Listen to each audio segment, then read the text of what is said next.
这个是在情报圈里面流传，但是有人看过哈，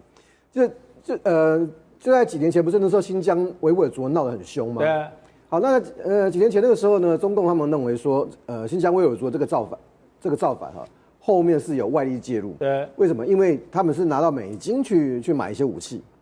那就在新疆当地，他们就用无人机做监控，然后再有一个晚上，这些因为他们那些维吾族人都是部落，这些部落的头人呢，就到了一个山谷里面的一个村落会合干嘛？要拿钱，要拿武器，因为他要带着他们的部落人继续反抗中共。就在那个晚上，所有周边的范围全部被清空，然后呢，一个晚上之间，这些人全部都消失，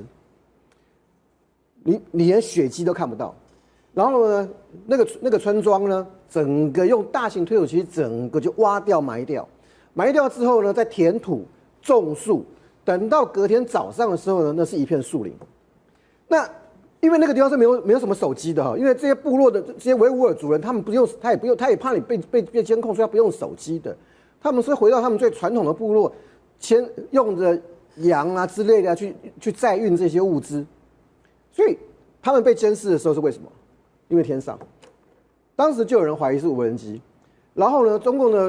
的军队呢就在旁边就把你围起来，他不分老少，全部处理掉。处理掉之后，一个坑埋掉，埋掉之后就把土盖上，盖上之后呢种树。